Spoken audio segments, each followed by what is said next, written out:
Dans les rues toulousaines, un petit groupe d'enquêteurs en herbe. Cahiers et stylos en main, ils participent à une visite guidée sous la forme d'énigmes. Le numéro qui apparaît sur le dé, par exemple le 5, vous devez répondre à la question 5. Un arbre se cache à l'intérieur de l'église. De quel arbre s'agit-il? Et il monte des arbres. D'instinct, avec quelques indices, la petite famille s'élance vers le jardin. Mauvaise piste. Alors le palmier, en fait, c'est le surnom de la dernière colonne que vous avez là-bas au bout. À divers endroits emblématiques de Toulouse, les participants jouent les détectives d'un jour et il faut ouvrir l'œil. Oui, on a trouvé. Là, il y a la signature de l'artiste. C'est beaucoup des questions d'observation. Donc c'est vrai que la signature, par exemple, de Moretti, elle est relativement difficile à trouver puisque les gens cherchent au niveau en fait, des boules, alors qu'en fait, elle est sur le côté. Après le Capitole, direction l'hôtel d'Acésat.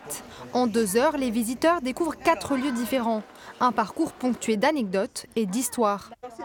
Je trouve ça amusant et c'est facile.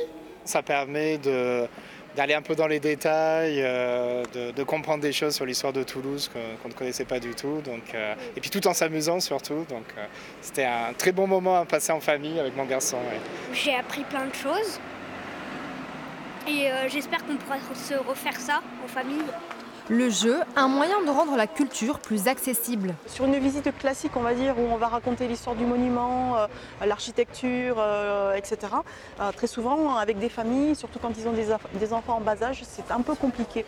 Et là, le fait qu'ils participent, peut-être qu'ils vont retenir quelques petites informations. Le but, c'est que ça soit un petit peu plus ludique. Des visites accessibles sur inscription dès l'âge de 6 ans.